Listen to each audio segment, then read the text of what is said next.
আসসালামু আলাইকুম, কেমন আছেন সবাই? আমি মুন্নি চলে এলাম বরাবরের ন্যায় আপনাদের মাঝে নতুন আরেকটি ভিডিও নিয়ে। আশা করি আমার আজকের ভিডিওটিও আপনাদের কাছে ভালো লাগবে। আমার আজকের ভিডিওতে আপনাদের সাথে শেয়ার করব অসুস্থ শরীর নিয়ে স্বামী, সন্তান ও সংসার একা হাতে কিভাবে সামলাচ্ছি। সকালবেলা আজকে একটু ঘুম থেকে দেরি করে উঠেছি, যেহেতু শরীর অসুস্থ, ঘরের সবাই অসুস্থ বলতে গেলে, তো খাওয়া দাওয়ার কোনো টেনশন নেই। আর নাস্তা বানালে কেউ খায় না, এরকম একটা অবস্থা আর কি।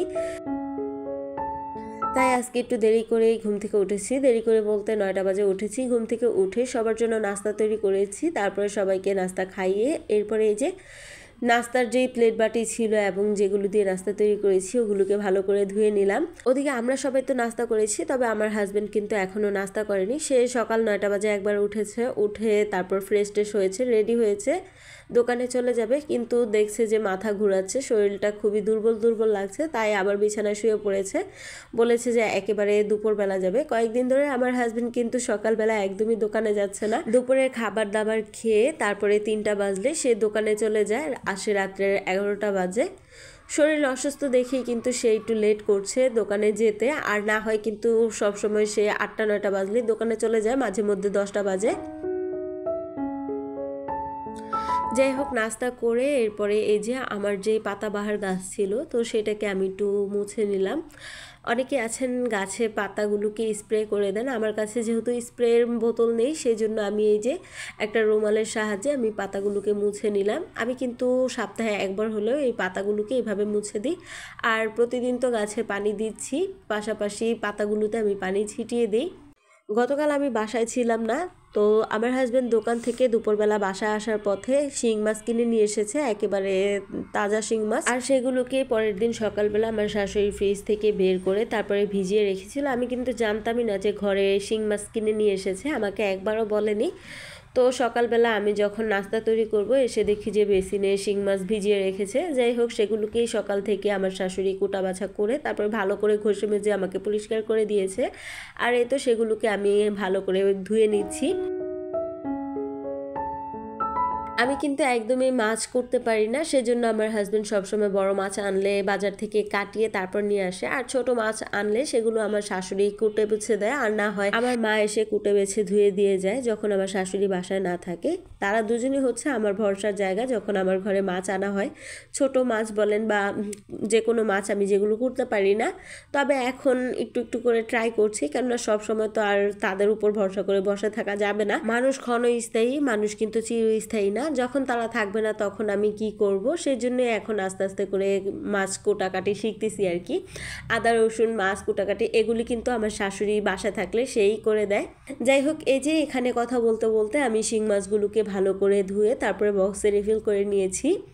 আমি এখানে 8 পিস করে মাছ রেখেছি, যেহেতু আমরা সদস্য সংখ্যা 5 জন, তাই এখানে 8 পিস করে মাছ রেখেছি। তো এই তো মাছগুলোকে এখন আমি ফ্রিজে রেখে দিব, আর 8 পিস মাছ আমি এখন রান্না করে নিব।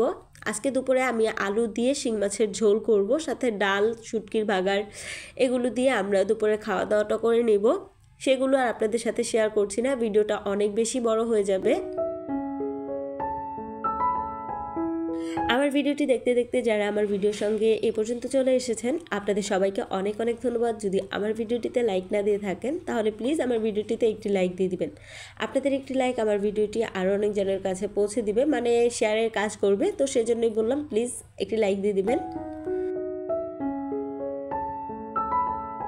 গতকাল যেহেতু আমি কোনো ভিডিও দিইনি, তাই আজকে একটু ভিডিওটা লং করে দিয়েছি। তো সবার কাছে অনুরোধ করব শুরু থেকে শেষ পর্যন্ত আমার ভিডিওর সঙ্গে থাকবেন। আমি আশা করব আমার ভিডিওগুলো আপনাদের কাছে একটু হলেও ভালো লাগে। যাদের কাছে ভালো লাগে খুব সুন্দর করে একটা কমেন্ট করবেন। আপনাদের একটি কমেন্ট আমার ভিডিও করার উৎসাহ আরও বেশি জাগিয়ে দেয়। কথা বলতে বলতে আমার শাশুড়ি যেগুলোতে মাছ কুটে বেছে রেখেছিল সেগুলোকে আমি ভালো করে ধুয়ে ক্লিন করে নিচ্ছি।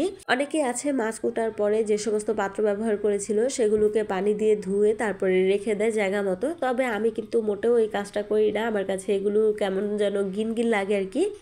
সেজন্য আমি সব সময় এই যে ভালো করে লিকুইড দিয়ে বা হুইল পাউডার দিয়ে ঘষে মেজে ধুয়ে তারপরে আমি সেগুলোকে সুন্দর মতো রেখে দিই।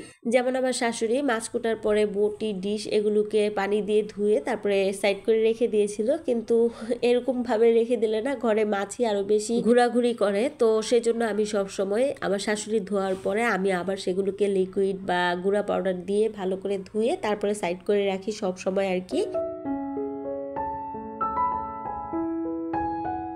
মাছ কোটার পরে বটি ডিশ কড়াই এগুলো তো লিকুইড দিয়ে ভালো করে ধুয়ে নিয়েছি। এরপরে এই যে আমি হুইল পাউডার দিয়ে তারপরে যে জায়গায় মাছ কুটেছে সেই জায়গাটা ভালো করে পরিষ্কার করে নিচ্ছি, না হলে এখানেও কিন্তু মাছি অনেক ঘোরাঘুরি করবে, ভ্যান ভ্যান করবে, এটা আমার একদমই পছন্দ না। ঘরের ভিতরে এই যে এত পরিষ্কার পরিপাটি করে রাখি তবুও কিন্তু আমার ঘরে অনেক মাছি হয়। আগে জানতাম যে যে জায়গাটা অপরিষ্কার থাকে, যে জিনিসগুলো নোংরা থাকে সেখানেই মাছি ঘোরাঘুরি করে, তবে এখন দেখি যে জিনিসটা পরিষ্কার পরিচ্ছন্ন আছে সেখানেও মাছি ঘোরাঘুরি করে। আমার ঘরে কিন্তু অতিরিক্ত মাছি, এত মাছি কোথা থেকে আসে আল্লাহই ভালো জানে।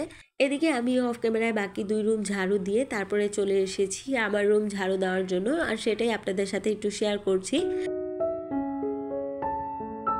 আমি যে বাসাটায় থাকি সে বাসাটা কিন্তু খুবই ছোট, 2 রুমের ফ্ল্যাট আর কিচেন রুম মিলিয়ে 3টা রুম হয় আর কি। আমরা সদস্য সংখ্যা খুবই কম, আমি আমার হাজবেন্ড 2 বাচ্চা আর আমার শাশুড়ির একটা রুম হলেই হয়, আর আমাদের 4 জনের একটা রুম। আমার বাচ্চারা তো খুবই ছোট, ওদের জন্য তো এখন কোনো রুমের প্রয়োজন নেই, যখন ওরা বড় হবে তখন চিন্তা ভাবনা করে দেখা যাবে। এখন তো ওরা খুবই ছোট, ওরা আমাদের সাথেই ঘুমায়, ওদেরকে ওদের দাদুর সাথেও ঘুমাইতে দেয় না। যদিও মাঝে মধ্যে কোনোদিন ওদের দাদুর সাথে ঘুমাতে দেয় তাহলে কিন্তু রাত্রে 1টা 2টা বাজলে বা 3টা বাজলে ওরা কান্নাকাটি করে রুমে চলে আসে, আর সেই জন্য মূলত ওদেরকে দেওয়া হয় না। ওদের বাবাও দিতে চায় না, আমারও ভালো লাগে না।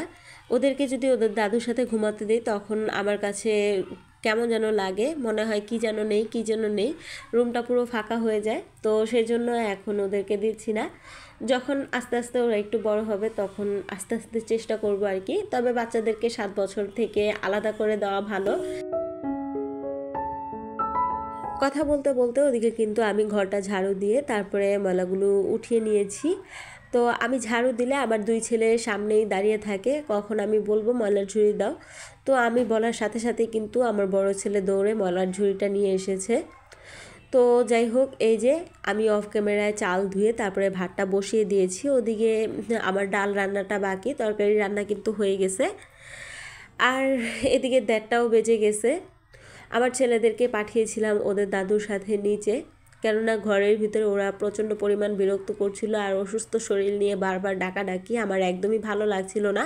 ওদিকে আমার হাজব্যান্ড তো আছে, একটু পরপর শুধু ডাকাডাকি করছে, পানি দাও, তারপরে তাকে নাস্তা খাইয়ে দিতে হবে, তার নাকি শরীর একদমই দুর্বল। তো আমি নিজে অসুস্থ, এই অসুস্থ শরীর নিয়ে তাকেও আবার আমি সেবা যত্ন করছি। আসলে আমাদের গৃহিণীদের যত কিছুই হয়ে যাক না কেন, যতই শরীর অসুস্থ থাকুক না কেন, সংসার থেকে কোনো ছুটি নেই, এটাই হচ্ছে সবচেয়ে বড় কথা। তো বাহিরে প্রচন্ড পরিমাণ রোদ উঠেছে, দেখতেই পেলেন। আমি যেহেতু পশ্চিম সাইডে থাকি সেজন্য কিন্তু এই যে জানালায় সবসময় পর্দা দিয়ে রাখতে হয় দুপুর টাইম হলেই। এদিকে ছেলেরা নিচ থেকে চলে এসেছে, নিচ থেকে আসার পর এই তো ছেলেদেরকে গোসল করিয়ে দিচ্ছি। আমার ছেলেরা কিন্তু মাঝে মধ্যে একা গোসল করে, আবার আমিও ওদেরকে গোসল করিয়ে দেই। যেহেতু ওরা ছোট মানুষ, শরীরে তো আর সাবান ভালো করে দিতে পারে না, তো আমার কিন্তু আবার কাজকর্ম রেখে ওদেরকে শরীরে সাবান দিয়ে দিতে হয়, এরপরে ওরা ওদের মতো করে গোসল করে বের হয়ে যায়। যাই হোক, এই যে 2 ভাইকে একসাথেই গোসল করিয়ে নিয়েছি, আর এই তো শরীরটা মুছে দিচ্ছি। তো আমার ছোট ছেলে রাগ করছে, সে কান্না করতেছে, কেন আগে তাকে মুছে দিচ্ছি, আগে তার বড় ভাইকে দিব তারপরে তাকে। মাঝে মধ্যে যখন আমি অনেক বেশি কাজে ব্যস্ত থাকি তখন কিন্তু আমার ছেলেদেরকে একাই গোসল করতে বলি, একা গোসল করতে বলি দেখে কিন্তু আমার শাশুড়ি অনেকটা রাগ করে, ওরা ছোট মানুষ, কেন ওদেরকে দিয়ে আমি একা একা গোসল করাই, আমি কেন ওদেরকে গোসল করিয়ে দেই না। আমার কথা হচ্ছে ওরা আস্তে আস্তে বড় হচ্ছে, ওদেরকে তো ওদের হাতে সব কিছু করা শেখা লাগবে। তবে আমার শাশুড়ির কথা হচ্ছে ওরা ছোট মানুষ, বেশি পানি ঘাটাঘাটি করলে তারপর ওদের ঠান্ডা লেগে যাবে আর পানি অনেক অপচয় হবে। তবে আমার কথা হচ্ছে যে এখন গরমকাল, ওরা ওদের নিজেদের হাতে গোসল করাটা শিখুক আস্তে আস্তে, সেজন্য আমি ওদেরকে ওদের হাতে গোসল করতে দেই। আর ওরা কিন্তু যখন বলি যে তোমরা নিজে থেকে গোসল করতে যাও তখন কিন্তু ওরা আগ্রহ নিয়ে গোসলটা করতে যায়। এভাবেই কিন্তু একটু একটু করে বাচ্চাদেরকে কাজ শেখানো যায়, যেটা আমি করে থাকি আর কি। তো দুপুরে খাওয়া দাওয়া করে তারপরে আমার ছোট ছেলেকে ঘুম পাড়িয়ে দিয়েছি, আর বড় ছেলে সে ঘুমাবে না, সে তার দাদুর সাথে নিচে গিয়েছে আর আমাকে বলে গিয়েছে তার জন্য পুডিং তৈরি করতে। আমাকে অনেক দিন ধরেই সে বলতেছিল তার জন্য পুডিং তৈরি করতে, তবে ওই যে আমি বললাম আমার বাচ্চারা আমার কাছে কোনো কিছু আবদার করলে সাথে সাথেই সে আবদারটা আমি পূরণ করি না, আগে ওদেরকে দিয়ে আমি খাটাই বুঝাই, তারপরে হচ্ছে ওদের আবদার পূরণ করি। তো আমার ছেলেরা অনেকবার আমাকে বলতেছিল আজকে তাদের জন্য পুডিং বানাতে, সেজন্য আজকে তাদের জন্য আমি পুডিং বানাচ্ছি। আর আগের ভিডিওতে তো আপনাদেরকে দেখিয়েছিলাম আমার ছেলেরা আমার সাথে কিভাবে কাজকর্ম করছে, তো টুকটাক কাজকর্ম করাই, এরপরে ওদের আবদারগুলো আমি পূরণ করি। যাই হোক, ওদিকে আমি দুধটাকে গরম করে তারপরে এই যে এখানে ক্যারামেল তৈরি করে নিয়েছি। আমি কিন্তু পুডিং তেমন ভালো তৈরি করতে পারি না বলতে আমি যত পারি পুডিং ঢালতে যাই বা কাটতে যাই আমার পুডিংটা ভেঙে যায়। ইউটিউবের এক আপুর কাছ থেকে ভালো করে পুডিং রেসিপিটা শিখে নিয়েছি। আপুর চ্যানেলের নাম হচ্ছে মোমেন্টস উইথ শম্পা। আপুকে অনেক অনেক ধন্যবাদ এত সুন্দর করে পুডিং রেসিপি আমাদের সাথে শেয়ার করার জন্য। সত্যি আমি আগে জানতাম না যে কিভাবে পুডিং তৈরি করলে পুডিংটা ফাটবে না, ভাঙবে না, তবে আপুর ভিডিও দেখে আমি পুডিং তৈরি করার পর থেকে আমার পুডিং কিন্তু খুব সুন্দর হয়। এই যে আমার ক্যারামেলটা কত সুন্দর হয়েছে দেখতেই পাচ্ছেন, আমার কাছেই খুব বেশি ভালো লাগছিল ক্যারামেলটা, একদম আমার মনের মতো কালার, আমি যেই কালারটা চেয়েছিলাম আর কি। তো ক্যারামেল আর দুধটাকে সাইড করে রেখে দিয়েছি ঠান্ডা হওয়ার জন্য। এদিকে ফ্রিজ থেকে আমি 2টা ডিম নামিয়ে তারপরে কিছুক্ষণ ভিজিয়ে রেখেছিলাম। তো ডিমগুলো ঠান্ডা হওয়ার পরে এই যে ডিম 2টাকে আমি ফেটিয়ে নিব। আগে কিন্তু আমি ডিম আর চিনি একসাথে ফেটিয়ে নিতাম, তবে সম্পাপুর ভিডিও থেকে দেখে বুঝতে পারলাম কিভাবে পুডিং তৈরি করলে পুডিংটা ফাটবে না বা ভাঙবে না। তো এই যে আমি ডিমের ভিতরে সামান্য পরিমাণ লবণ দিয়েছি। আমি কিন্তু আপনাদের সাথে কোনো পুডিং রেসিপি শেয়ার করছি না, আমি কিভাবে পুডিংটা তৈরি করছি সেটাই আপনাদের সাথে শেয়ার করছি। ভুল ত্রুটি হলে অবশ্যই আমাকে ভিডিওর মাধ্যমে কমেন্টের মাধ্যমে জানিয়ে দিবেন আর কি। ডিম ফেটানো হয়ে গেছে, এখন আমি ভ্যানিলা এসেন্স দিয়ে দিব। আমার কাছে ভ্যানিলা এসেন্স খুব বেশি নেই, এইটুকুই ছিল, তো এইটুকুই দিয়ে দিয়েছি, আর এইটুকুই আমার পুডিংয়ের জন্য এনাফ। এই তো দুধ আর ডিম আমি এখন একসাথে মিশিয়ে নিব। আমার পুডিং তৈরি করার জন্য একদম পারফেক্টভাবে দুধ ডিম রেডি করে নিয়েছি। আপনারা সবাই তো ছাঁকনি দিয়ে ছেঁকে নেন যাতে করে দুধ বা ডিমে কোনো লাঞ্চ থাকলে সেটা পুডিংয়ের ভিতরে না আসে, তবে আমার কাছে না ছাঁকনি নেই বলতে আমার বাসা পাল্টানোর সময় আমি যে কোথায় আমার ছাঁকনিটা রেখেছি সেটা আর খুঁজেই পাচ্ছি না। আর চা ছাঁকনি সেটা আমার শাশুড়ি চিরতার পানি ভিজিয়ে ছেঁকে খেয়েছিল, তো ওইটা দিয়ে যদি আমি দিতে যাই তাহলে হয়তো আমার পুডিংটা তিতা হয়ে যেতে পারে। যদিও আমি লিকুইড দিয়ে ভালো করে ধুয়ে নিয়েছি, কিন্তু তবুও আমার কাছে কেন যেন সন্দেহ লাগলো। এই তো আমি এখন রাইস কুকারে পুডিংটা তৈরি করে নেব। রাইস কুকারে পুডিং এত সুন্দর হয় আগে জানতাম না, মাশাল্লাহ খুবই সুন্দর হয়েছে। তবে আপনাদের সাথে কিন্তু পুরোপুরি আমি পুডিংয়ের ভিডিওটা শেয়ার করতে পারছি না, ইনশাল্লাহ পরবর্তী ভিডিওতে আপনাদের সাথে শেয়ার করব আমার পুডিং তৈরিটা কতটা সুন্দর হয়েছে। এই যে আমি এখানে স্ট্যান্ড দিয়ে তারপরে পুডিং রেখে পানি দিয়ে দিলাম পরিমাণ মতো, আর উপরে আমি একটা পাথর দিয়ে দিয়েছি যাতে করে পানিটা বলক আসলে ঢাকনাটা পড়ে না যায়। আমার কাছে কিন্তু পুডিং বানানোর বা কেক বানানোর মোল্ড নেই, আছে একটা কেক বানানোর মোল্ড, সেটা আমার রাইস কুকার বা বড় পাতিলে আটবে না, সেজন্য সেটা দিয়ে আর আমি তৈরি করি না। এখানে আমি একটা সসপ্যান কিনেছিলাম অনেক আগে, আমার মা আমাকে এই সসপ্যানটা দিয়েছিল, এটার ভিতরে আমি কেক পুডিং সব কিছু বানিয়ে থাকি। আর এই পাতিলটা কিন্তু আমার সব জায়গাতেই সুন্দর করে সেট হয় সেজন্য। তো পুডিংটা তৈরি করতে দিয়ে এখানে আমি এই যে আমার জন্য কফি তৈরি করে নিচ্ছি। ঘরে চা পাতি নেই যে চা খাবো, আমার চা খেতে খুবই ইচ্ছে করছিল, ঠান্ডা লেগেছে, ঠান্ডার ভিতরে চা খেলে ঠান্ডাটা একটু কমবে, সেই জন্য আমি চা খেতে চেয়েছিলাম, কিন্তু চা বানাতে এসে দেখি আমার চা পাতি নেই। এই যে আমি কিন্তু পানি বসিয়েছিলাম চা বানানোর জন্য, কিন্তু চা পাতি যেহেতু নাই সেই জন্য আমি এই যে কফি বানিয়ে নিচ্ছি। আর এই কফি প্যাকেটটা কিন্তু অনেক দিন আগের, অনেক দিন বলতে প্রায় 2 সপ্তাহ হয়ে গেছে। আমার হাজব্যান্ড কিসের সাথে যেন এনেছিল, আমার তো সঠিক মনে নেই, তো এই কফি প্যাকেটটা পড়েছিল, এটা দিয়ে এখন আমি কাজ সেরে নিব। আমার বড় ছেলে এসেছে নিচ থেকে, সে বলছে সেও কফি খাবে, তাই তার জন্য এখানে আমি কফি বানিয়ে নিচ্ছি। আমার কাছে যেহেতু কফি বানানোর মেশিন নেই তাই আমি চামচ দিয়ে নাড়াচাড়া করে নিয়েছি আর কি। এই তো আমরা 2 মা ছেলে মিলে এখন কফি খেয়ে নিব। আর আমার ছোট ছেলে তাকে তার দাদির রুমে ঘুম পাড়িয়ে রেখে এসেছি। আমার রুমে যেহেতু আমার হাজব্যান্ড সারাদিন বাসায় ছিল সেই গতকাল রাত থেকে একদম বিকেল পর্যন্ত আমার রুমের ফ্যানটা চলেছে, তাই ফ্যানটা অফ করে দিয়েছি। ওর দাদির রুমে ফ্যান ছেড়ে তারপরে ওকে সেখানে ঘুম পাড়িয়ে দিয়ে এসেছি।